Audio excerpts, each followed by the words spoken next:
No special guest today, but it is a lovely spring day on the outside. Maybe not if you're in Florida, because Florida definitely got hit with some harder weather and all in that space. But I'm sure that they are doing a job of recovering. And we're going to see which of our regulars coming in, if any. I don't think we have any special guests scheduled for today, but we're definitely going to bring up some of the things that are going on in the world, and then we'll see if any of the regular panelists show up as well.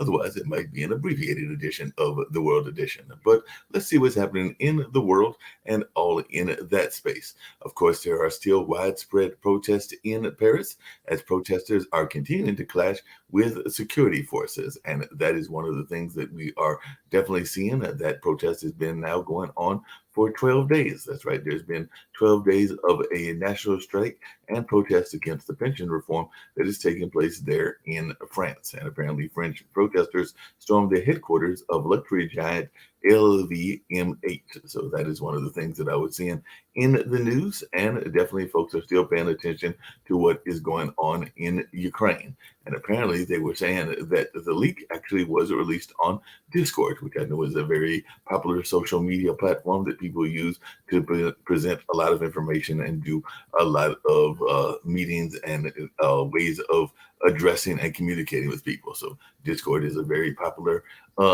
platform, and apparently that is what was used to put that leak out there. And apparently it was somebody on a military base that provided some of those leaks. So we'll find out if that was somebody higher up in the rankings or maybe somebody lower level that found some of that information as well. And for those that are wondering about ballistic strikes, well, there is a suspected ballistic missile that is believed to have fallen, according to Japanese officials. They are saying that North Korea, North Korea has launched a new type of ballistic missile, and that is what South Korea is saying. And there is fear and confusion in Japan's Hokkaido as the North Korean missile triggers evacuation orders. And apparently it is a harder to detect missile that they fired for the first time, according to what South Korea has said. And of course, Francis Macron is seeking to calm the transatlantic uproar over his Taiwan remarks and all in that space. So that is definitely something that we are seeing in the news. And like I said, there was that storm that hit down there in Florida, and apparently Western Australia is bracing for a severe Category 5 type cyclone, which is named Ilsa, and that is to hit later on today. That's to hit Western Australia, and that is a Category 5 storm, and evacuations are under the way as that cyclone strikes off of that part of Australia. We're going to see if Shaquille comes in and she has some thoughts about what's going on in an area that he calls home and all in that space. So that is some of the news that I am seeing. I'll see about other things, including U.S. sanctions against Russian oligarchs and Hungary-based banks. So maybe that is some of the ways that folks are going to try to put some more pressure on that part of the world. And over there in Sudan, the Sudan's military is warning of a conflict after the rival forces have deployed. So it looks like that might be another hotbed of the world, is as definitely fears in Sudan as the army and the paramilitary forces face off. So that is something that we are seeing in the world and all in that space. I'm going to see what's going on in the United States. And I do know that over there in Nashville, the second person that was in the legislature that had done some protests and then got ousted from that legislator was put back in office. So that was definitely some of the things that are going on in that space. And apparently Biden had a gaffe about the black and tans when he was over there in Ireland, and of course that is making waves in England. And of course, a lot of people are paying attention. I was reading an article earlier about the coronation that is coming on in England of the new king and all in that space. I believe that Henry is coming from the States to visit, even though Meghan will not be attending. Apparently, Meghan's going to be staying in the area of California to tend to their two kids. And of course, there is a lot of uproar over the book that Harry wrote. So that'll be definitely interesting to see how he is greeted. And there were some fears that might have been the reason that Meghan stayed away, because apparently she's not the most liked person there in the whole area of England and London and all in that way. So that is some of the things that are going on in the world and in the United States. Like I said, a lot of folks are paying attention to what is happening in that space of Ukraine. So we're definitely going to find out. Hopefully Sasha is with us and we can find out some of the things that he is learning, because he does have his ears to the ground about some of the things that are taking place in that part of the region. And I might get to some other news stories that I find as well. I do know that there has been a whole battle around gun control, and part of that battle was a back and forth between Senator Ted Cruz in Texas and the coach of the San Antonio Spurs. But like I said, they are of different political ilks and all in that space. But it'll be interesting to see what folks have to say. And I see that the boss is back. He's back from his world travels.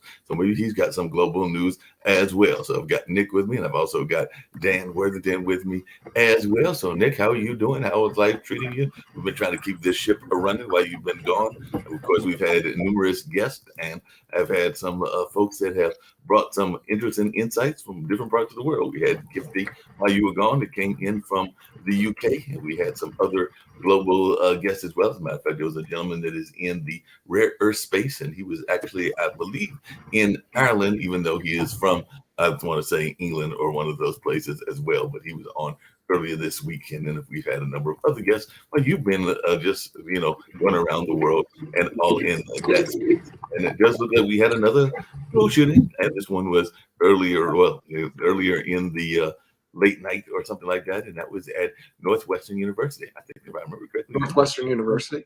At Northwestern University, but 3 teens were shot, including one fatally, and that is prompting some action from that part of the country, Evanston, to see what they can do and what they can find out about that particular incident and all of that space. But am I correct in thinking that you had some connections with Northeastern, or am I totally off base?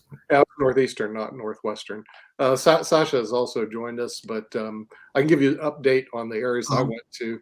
And part of the reason I did not beam in, I was in 16 cities in 28 days. Wow. And when you're on the road that much, it's kind of difficult to get on the internet. I was able to watch some of the shows because I was able to watch World Edition, Chess Show, a couple. He had Mahel Marin on. I was able to watch some of them overseas, but mainly through LinkedIn, Mark. In other words, I'd get on LinkedIn and get right on the shows, or I'd go to the website and get them. But here's the report, at least on the media over there. ABC, NBC, and CBS, the big three over here, non-existence in Spain, Morocco, and France. They just didn't get them. BBC is big, British Broadcasting Company, and CNN occasionally you'll see them in these countries. So it depends on where you're at, what media feed you get. The big deal, of course, is Biden, international, is Biden visiting Ireland. Mm-hmm. And also the murders in Nashville, Louisville, hit pretty hard when I was over in Morocco, because there's something interesting that people don't know about. The murder rate in the United States is 4.92 per 100,000 a year. So 4.92 people will die because they're murdered by guns in the United States. Now you go to Morocco, dangerous country, 1.42 out of 100,000. Actually, it's 4 times less, or you have to look at it this way. The United States is 4 times more dangerous than Morocco. Then you move on to Spain, where I spent most of my time, 0.42. So you have to imagine you're like 10 times greater to be shot, killed in the United States, 10 times greater than Spain. So we have this perception, oh, America's safe, when We're not. We're Spain and Morocco. Well, isn't part of the problem? And I'd love to hear from Dan's thoughts. Yeah. I mean, part of it deals with this thoughts. crazy. I hate to say it, crazy Second Amendment, which needs to be repealed. Well, no, that's not right. Hold on a second. Most of the problems are in Chicago, New York, Detroit. Those areas are the biggest crime areas and have the most deaths. And New Orleans. If you factor out the big cities, the Democratic strongholds, your crime rate goes down dramatically. Yeah, but see, people overseas, Dan, I hate to say it, don't give a rat's rear about Democrats and Republicans. They really don't. Here's what they care about. America is unsafe relative to Morocco and Spain. Okay. And Canada, where Sasha. But Nick, one question I was going to ask. Hold on a second, Nick. One question I was going to ask, and it's a question that was asked of me, and I heard it online and everything, is that hold on a second, that's background noise in there. That's saying. But okay. Yeah, one of the questions I was going to ask really quickly is one of the things I've heard is, they say that guns don't kill people, people kill people, and all of that space. And one of the arguments that I've heard about that is that there are that is middle school child. You sound like a Democrat. And it's not a Democrat-Republican thing, Dan. I mean, get off this stuff, okay? What you have is mental health. You have way too many. There are people who believe there's no registration. There's no control. Right to bear arms, which is any person in Morocco to go. No, we're not allowed to just run around. You have people who don't believe in that, and you're one of them. You have really bad laws here, and the thing is, and they're not. How many guns do you own, Nick? So what you need to do is repeal the Second Amendment. How many guns do you own? Laws put in. Nick, how many? Spain and Morocco. How many guns do you own? Dan was asking how many guns you own. And stop this middle school stuff that, how many guns do you If you have sensible gun laws, you can have people that know how to use guns. Guns. And people who don't. Okay, right. But really quickly, how many guns are there in Canada? Because the stat that I heard was that there are more guns than people in the United States. So that's what I'm trying to figure out. Do we need a gun per person? Because that's apparently what we have here in the United States. Is there is at least a gun per person? I don't think that. I don't know if Nick owns a gun. I know I don't own a gun, even though I do have. All my friends and people that I know personally, no one owns a gun.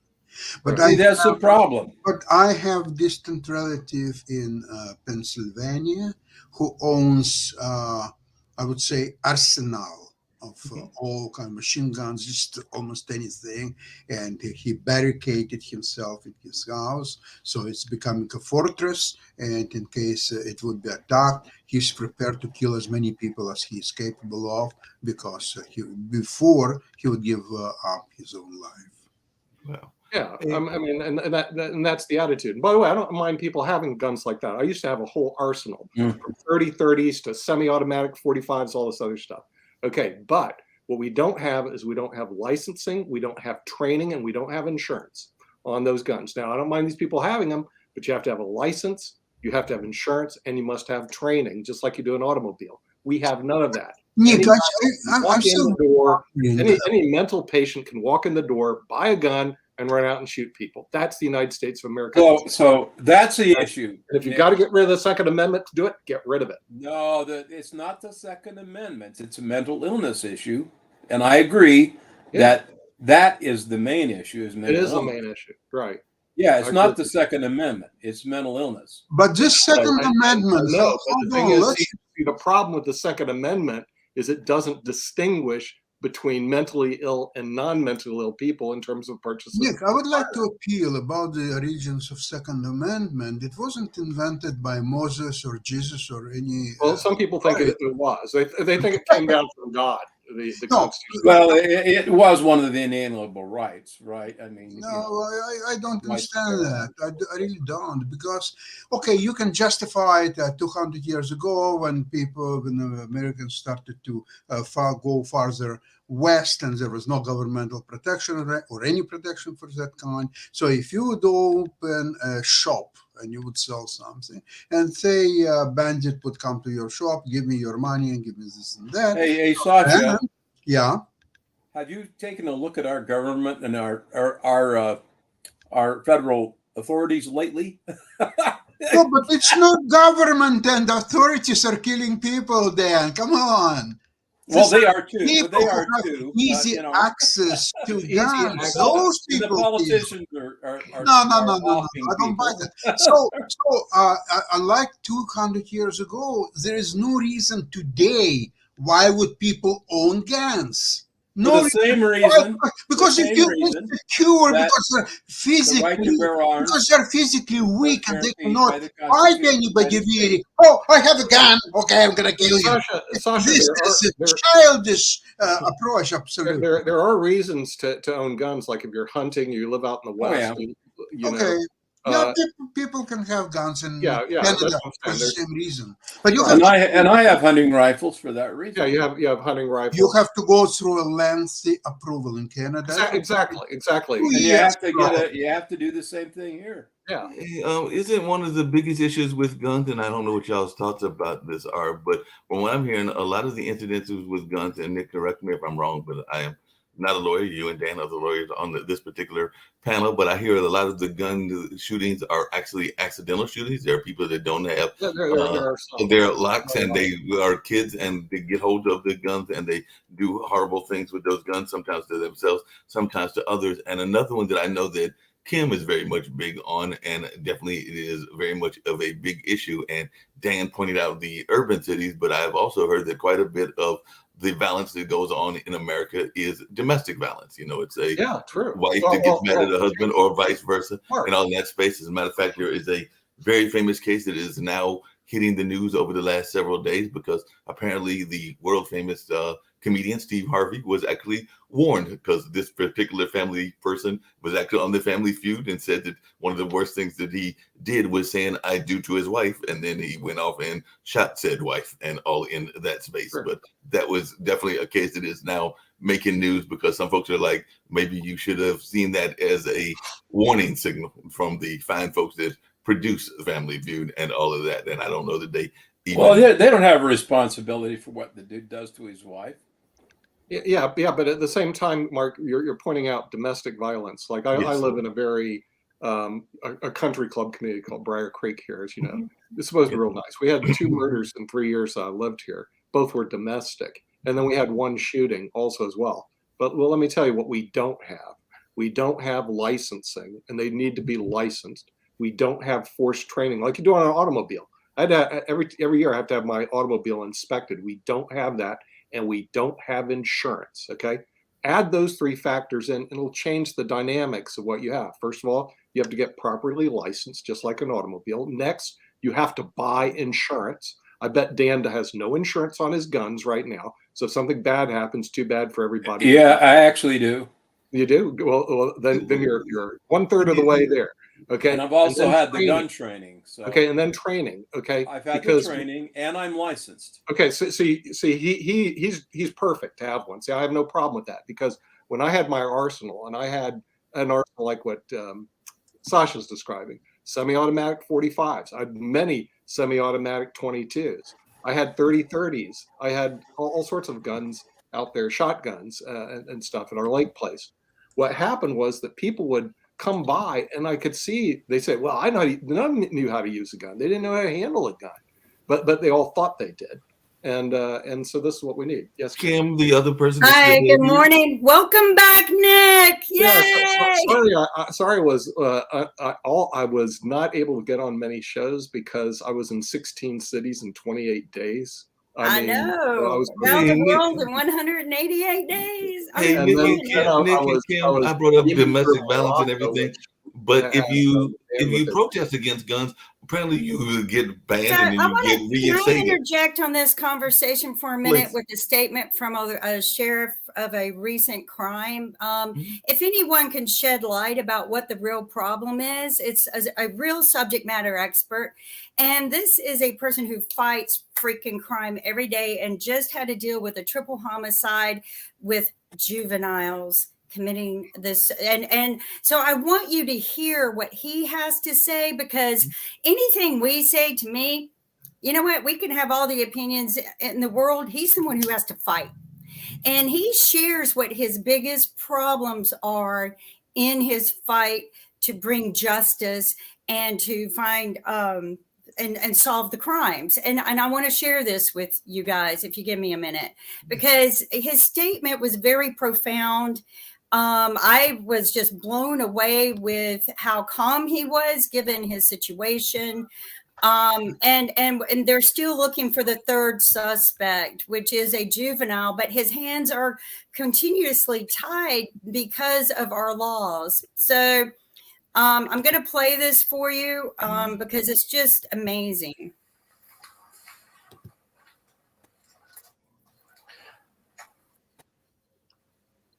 Oh, yeah, you brought it.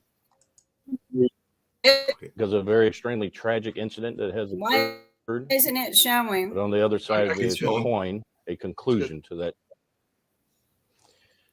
As all of you are well aware, last Thursday, March 30th, we received a call near Forest Lakes Park, where our first victim, Layla Silvernail, was located suffering from a gunshot wound.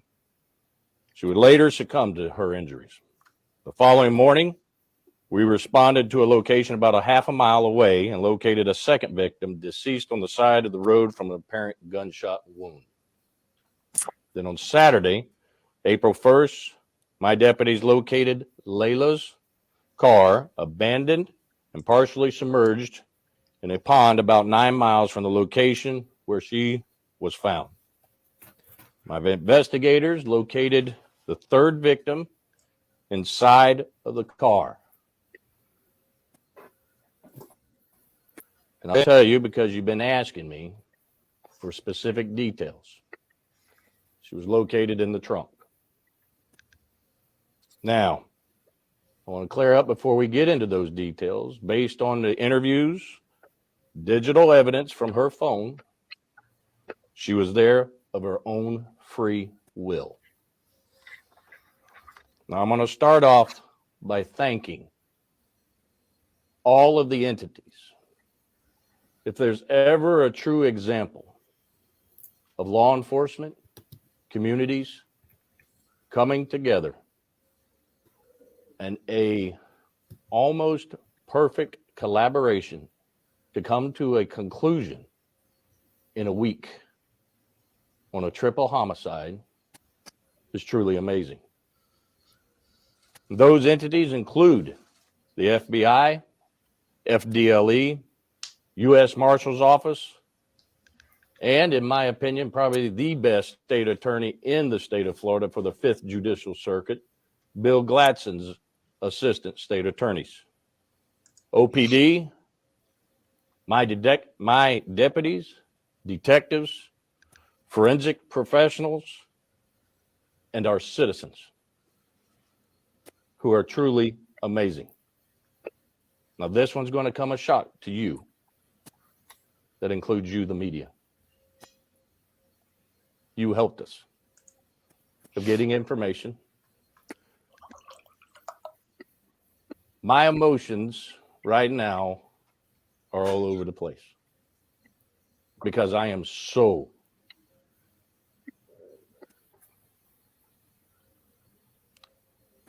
proud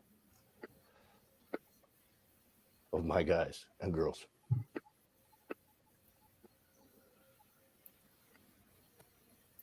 I didn't do a damn thing, but they stepped up to the plate. And yes, you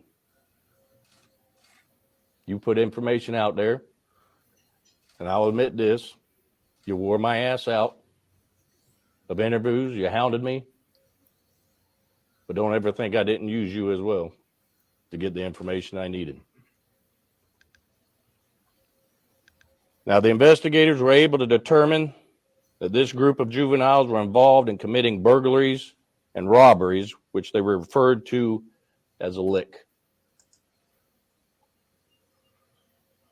Now, although we had out there that was gang related, we have nothing specific to say that it was any rivalry or anything to such that cause. But however, each and every one of them, in some shape or form, is associated with a gang. Basically, simple terms, there is no honor among thieves. And at some point, these three individuals turned on our three victims and murdered them. Two of them right there. They fled the scenes, but left a lot of evidence in their wake. Through the cooperation of the agencies that I previously mentioned and my office, we were able to begin compiling all of the evidence and finding these killers. Now, we were shocked and saddened by the violence, as all of my citizens, because we are shocked not only are the victims juveniles, but the murderers are juveniles as well.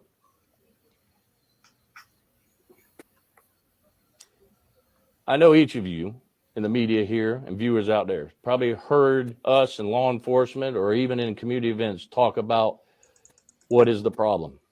And I'm going to go ahead and address the first thing that I know it's going to come up, because there are individuals out there viewing, and to include some of you media, that want to blame the one thing that has no ability or the capacity to commit the crime itself. And that's the gun. These individuals committed the crime. And what's the solution? I wish I could give you that answer, because this world would be a whole lot better.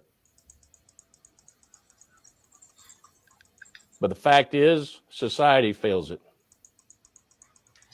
We do not hold our juveniles accountable. We minimize their actions. And let me tell you why I say this. Last night, I had to stare into the eyes of two mothers. It's not their fault. Because what I saw last night was two mothers who are willing to give their sons everything, do everything for them, and give them their own lives. But just like you and I, no matter how much we teach them, because I am a father, I am a father, and I cannot what they were going through.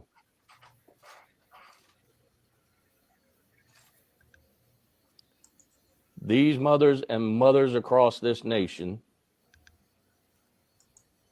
need all of your help.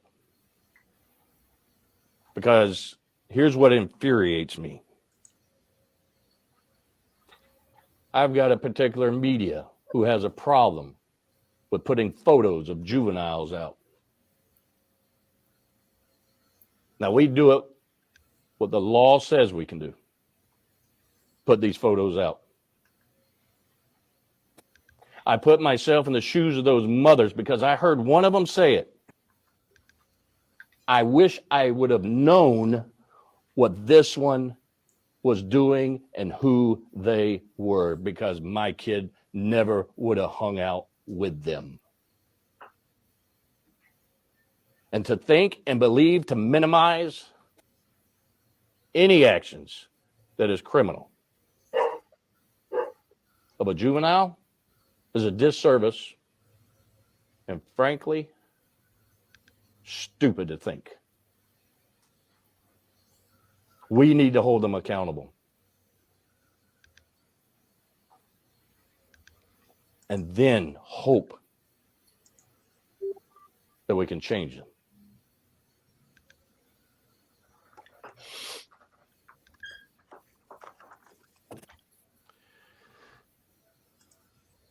I'm not going to be able to give you everything because there is a third suspect that we were unable to locate last night. But however, you will receive, you may already have it, the probable cause affidavit that tells you the details of the events that occurred. I will tell you this. I already told you of the witness hearing the gunshots. That is when all three were killed. The suspects were in the vehicle.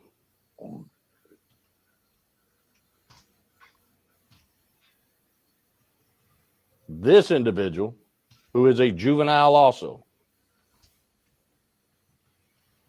is who we're looking for. Now, I'm talking to the viewers. Some of you know him, you know where he is, and you need to turn him in. Now, I will get him. I will find him, and justice will be completed.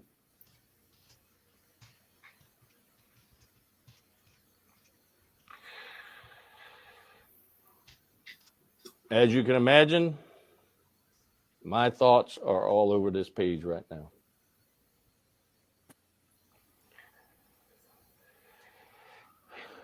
Fighting these type of crimes requires all of us to come together as a community. And Marion County stepped up to the plate. And we've been successful. Now, I know I've forgotten something and I'm missing something, so I'm going to open up the floor to questions. Any type of motive given? Mentioned it, robbery.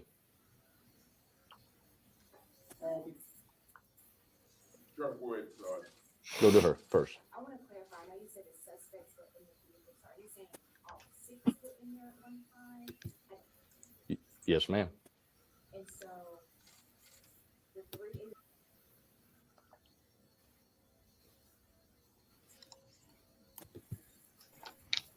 Looks like Shaquille has joined us from wherever. Hey, Shaquille. New Zealand, I believe. I have no idea where he's hanging out. Looks like he's in an airplane or somewhere. No, I'm in New Zealand. I'm not first class anywhere. You're I'm in New Zealand at the moment. I'm in New Zealand at the moment. That's what that's Not worth. far away. What's this? Okay, we talked to this guy, didn't we? You know, Oops. Lois Church. All right. Okay. So, I mean, I just wanted to share that with you because we all talk about better gun control. He will bring this up again in the interview that better gun control would have never fixed this problem because the guns are getting into bad people's hands. And it was revealed in the interview that the gun that was being used was actually part of one of the burglaries that the kids were on. When they were out robbing cars, and they robbed one of the cars and the gun was in the car. So it's like he said, you know, we as gun owners need to be a little more due diligent about our guns.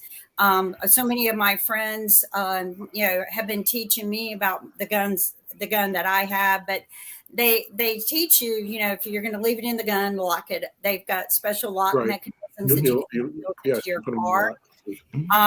But that this particular gun was in a car burglary. Right. Yeah. Well, the thing is, see, even having licensing, insurance, and training, it'll slow it down. It won't stop it. It'll slow it down.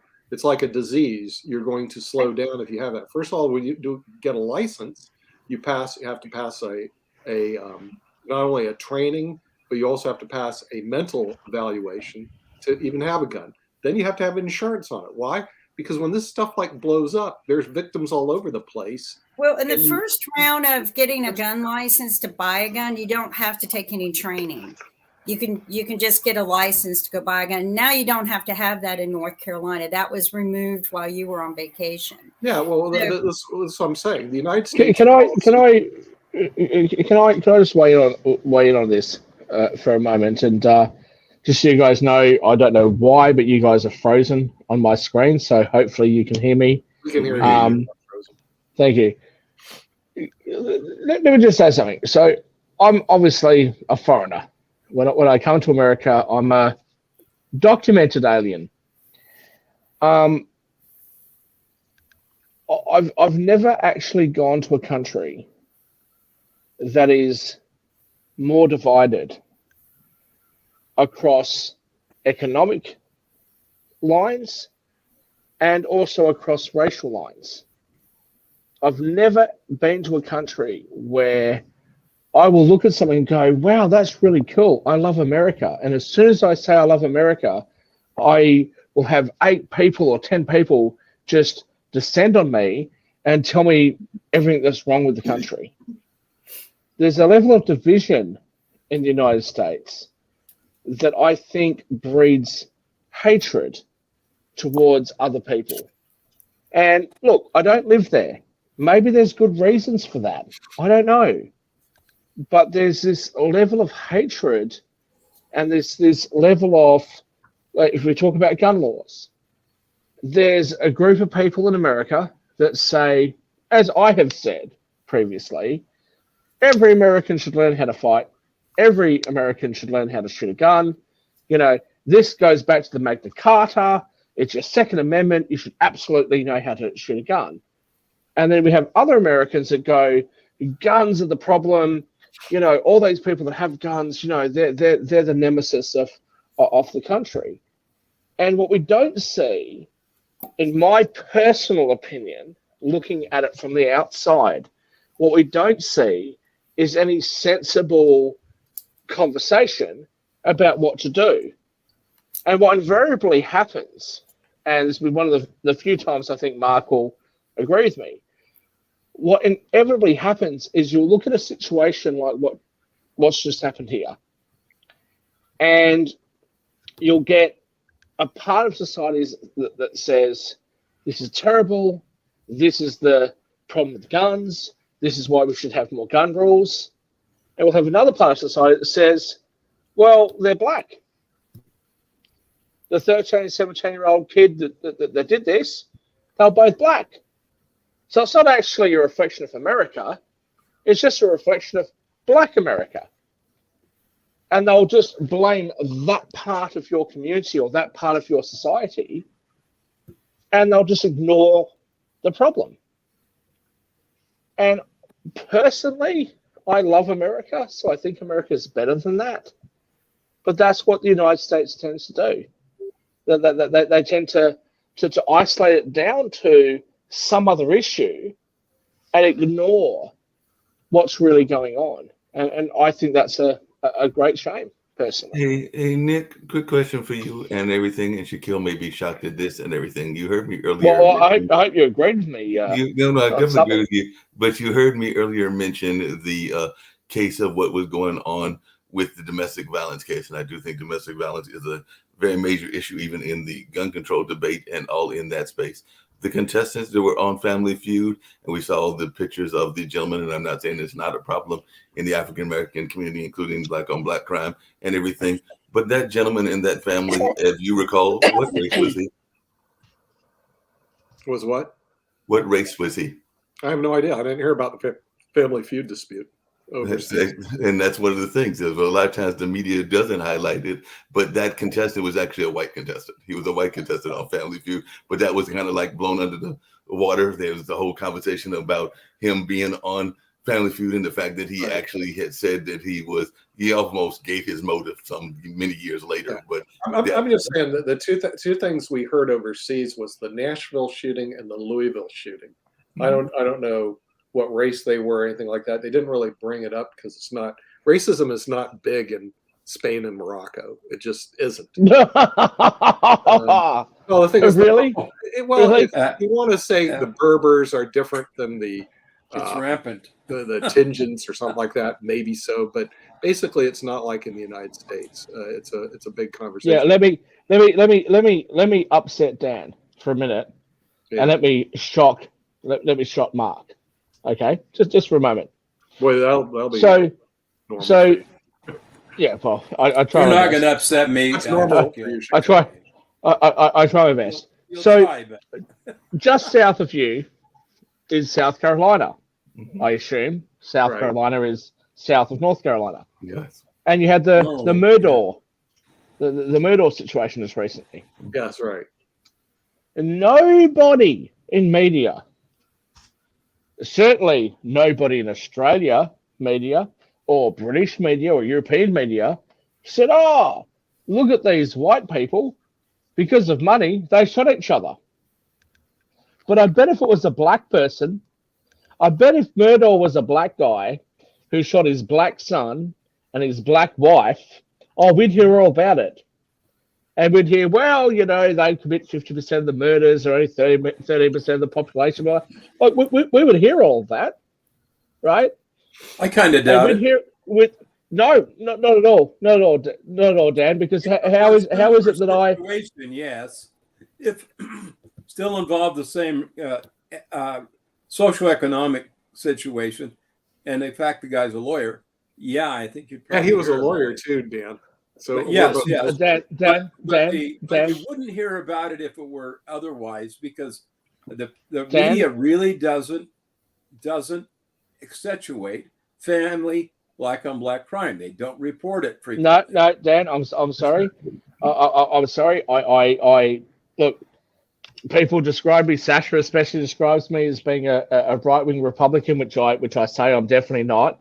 But I've got to push back against you on this. Do you really think that if Murdaugh was a black guy, if he was a black guy who shot his black son and shot his black wife, do you not think that race would be part of the storytelling? Even left-wing media, I like think CNN that if it would were go, all, look at what these guys did. if it were the same situation and it was a lawyer and a prominent family and that kind of thing, they'd report it. But I don't see how race is even relevant. Yeah, mainly his was about money. The guy was stealing. What I'm saying to you, Dan, what I'm saying to you is, if exactly the same circumstances occurred, as Nick just said, it's about money. All right. If it was about money and it was a black guy killing his black son and his black wife, and he happened to hold a position of power, it would be, well, look, Joe, look at this, look what this black guy did, etc. You know, this is what the response would be. There's no question in my mind that would be. Look, I love the United States, and I don't like to play race relations. I mean, how many times have you heard me rail against Mark when he talks about HSBUs or affirmative action or whatever? But the reality is, if this was a black guy killing his black kid with his black wife, okay, and he happened to hold a position of power in the South, you really want to tell me, I'm not even American, you really want to tell me that wouldn't play even better? You really want to tell me that you wouldn't have all the conservatives jumping up and down and going, well, see, I told you, I told you what affirmative action would lead to? You really want to tell me that's what would happen? No, I don't think so. A minute about the repeat crimes as well, and I would like to know how many times these juveniles that we just witnessed in that video have been in trouble, maybe even with weapons and guns. But even in New York, they've on Easter they had a crime at a New York City smoke shop, and the gunman, came in and just brutally just shot the people there. Come to find out, the gunmen were released on bail for gun violence. Come on. Why are they even out? We got to stop doing this. If we put people behind bars forever for pot and selling pot, nonviolent crimes. And then you've got a gunman who gets out on bail, and they reduced his bail so he could get out. Okay, they reduced bail. But Kim, one of the questions I've got for everybody getting released. I have but one of the questions I've got is not to get a gun, and then Nick knows this stat. Within 48 hours, they're going to have a gun.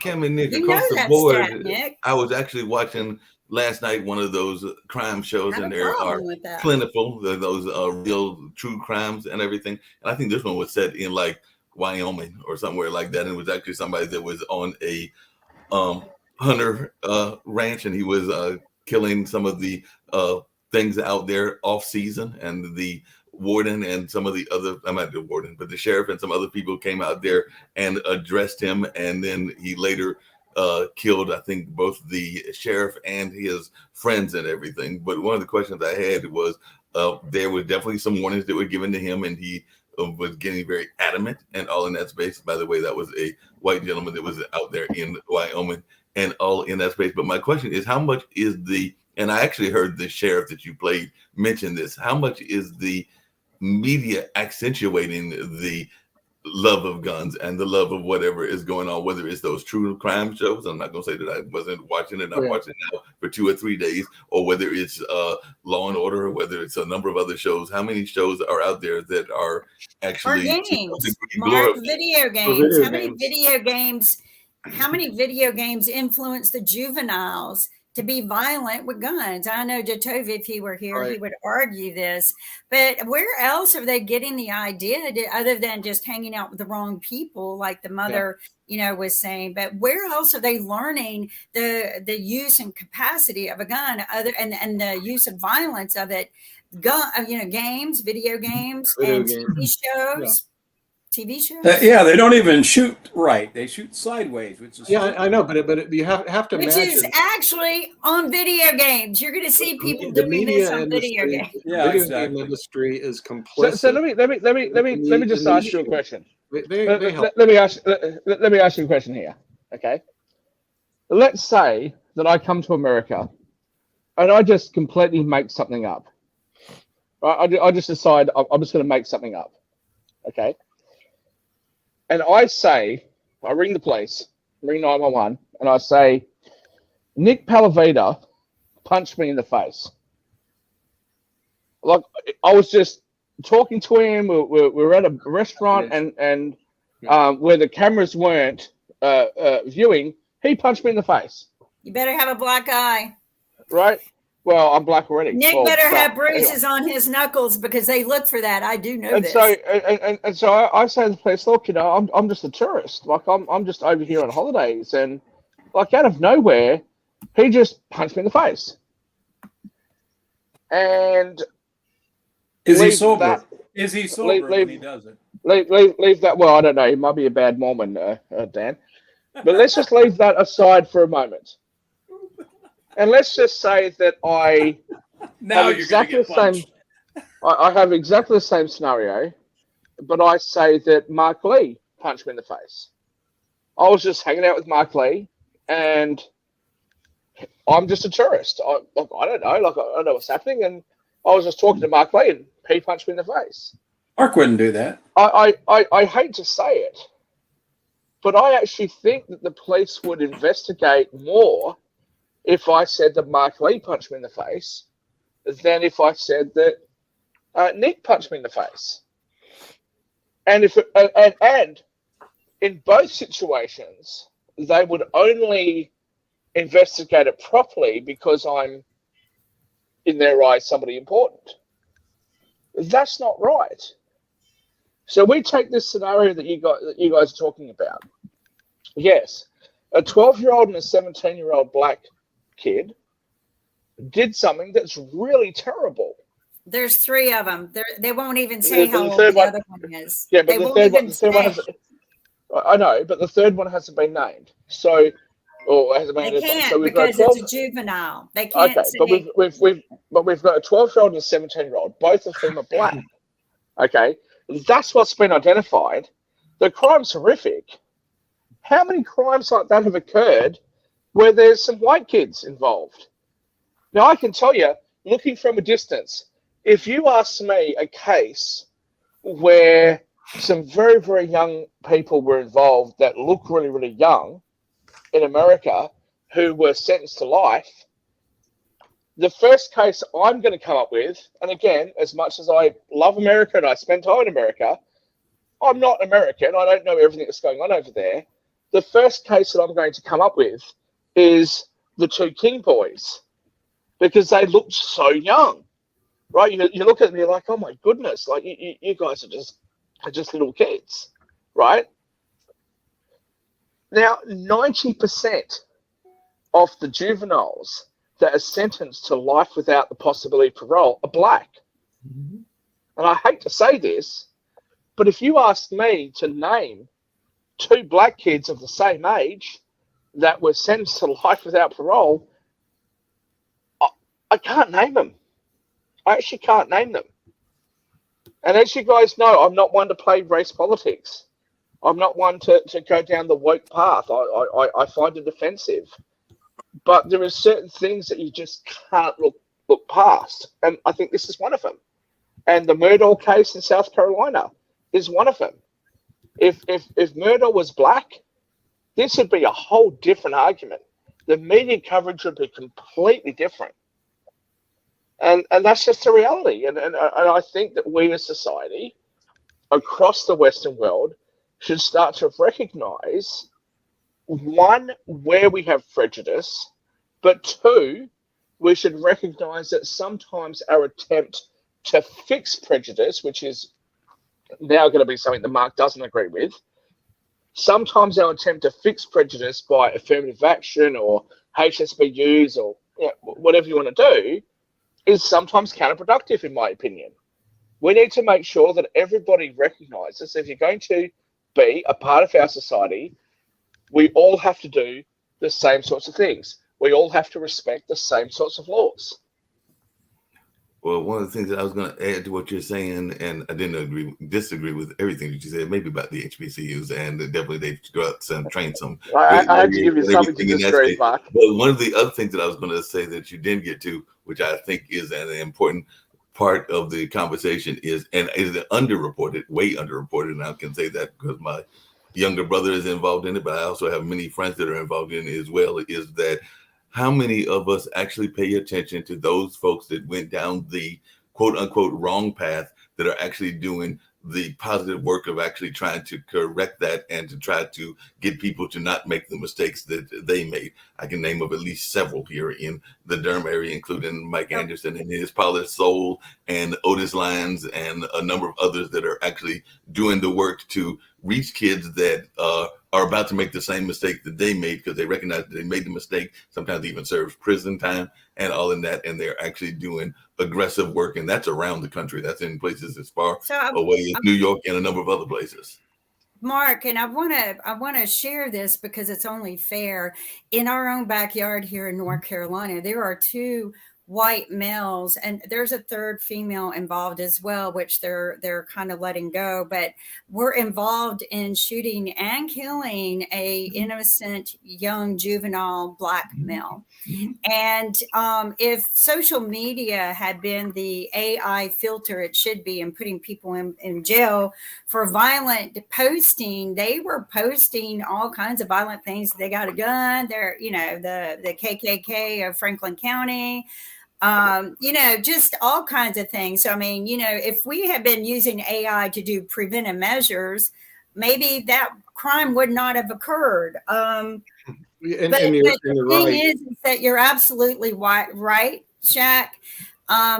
But in this case, too, they have been getting a lot of media coverage. Unfortunately, for the victim's family, one of the white males, his mom worked for the DA's office for many, many years. So I think that there was some prejudice covering up that the victim's family got an attorney. And now we have new DAs assigned, new prosecutors assigned. But it was 2 whites. But the new DA pushed for the death penalty. Good for the new DA. Kimberly, why is it that I currently I'm in New Zealand? So there's been a death in the family, as you guys know. Why is it that I'm sitting here in New Zealand, reading through my news feed, and when I come onto the show today, and you guys are talking about the 12 or 17-year-old kid, I know about that case because I've read about it. The case that you're talking about, I've got no idea. Right. Because, I said, the mother of the one. Hang on. It's not 100% true. Like I read like a couple of things about the case you're talking about, but I don't know the case, right? But the 12 and 17-year-old black kids, I know about that case. I was discussing it with my cousin earlier. Like, why is that? Because we've got those kids in the game. We're not American. Juvenile. It's shocking, Shaq. I mean, that to me is very shocking, and we need to be aware of that. Again, if you look at those King boys, okay, those boys were assaulted sexually. They had all sorts of things going on.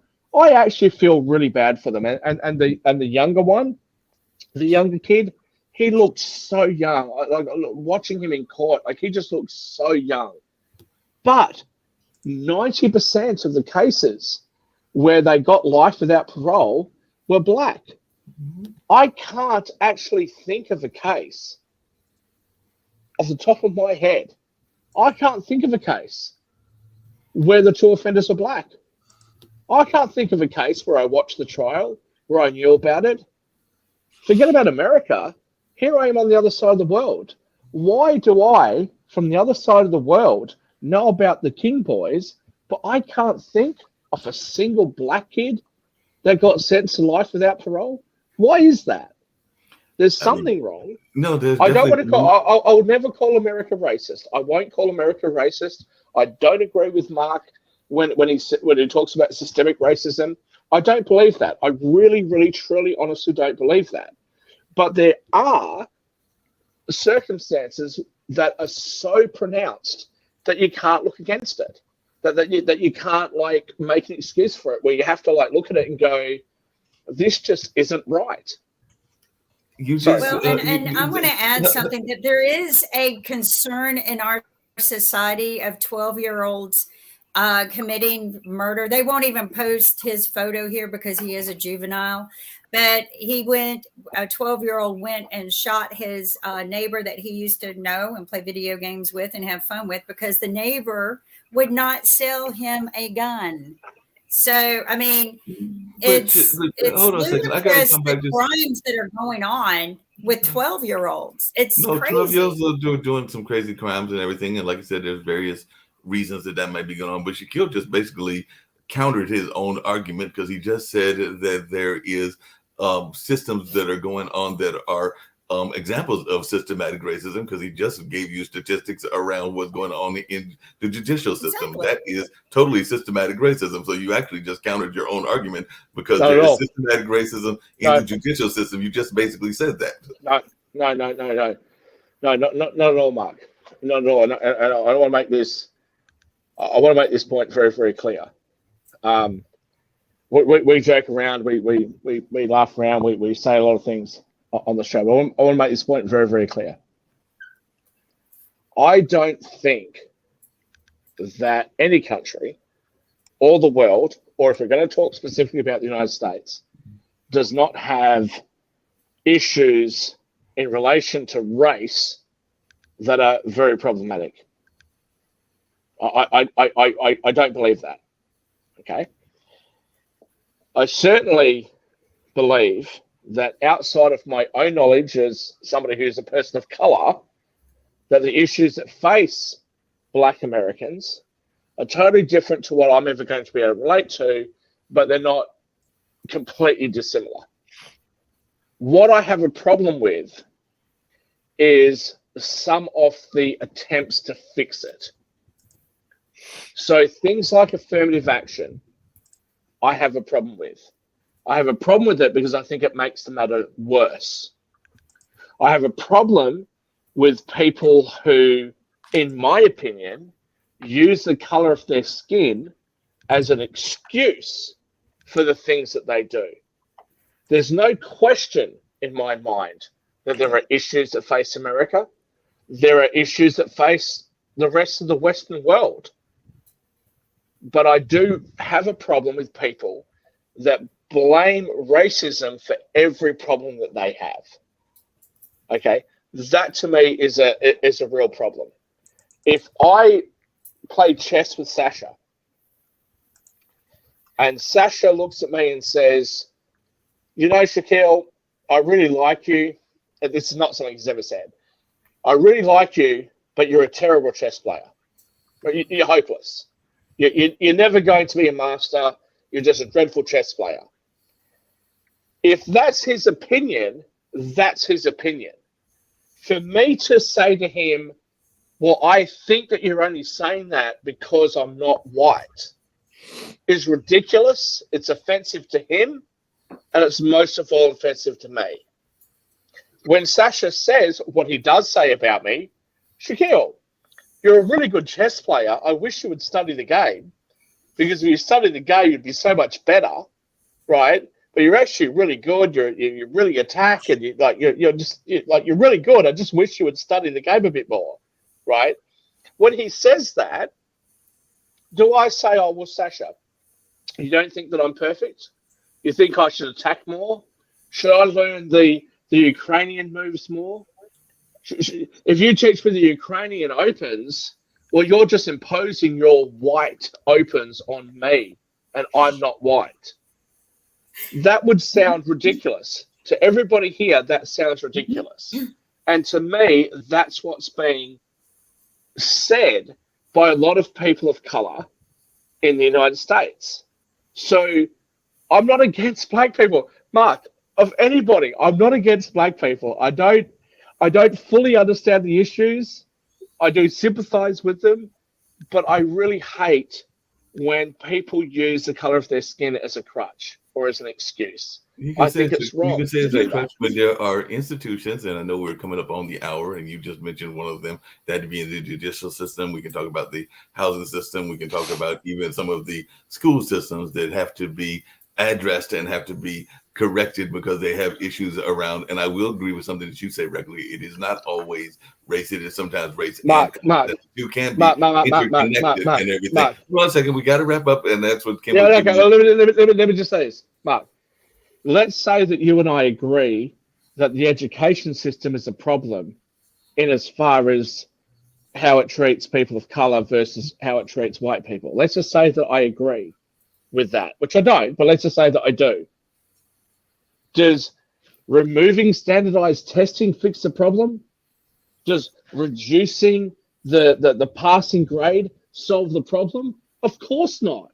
If we want to fix the problem and we want to empower people of color or black people in America, if that's what we want to do, how about we actually help people of that community rather than pandering to some woke bullshit?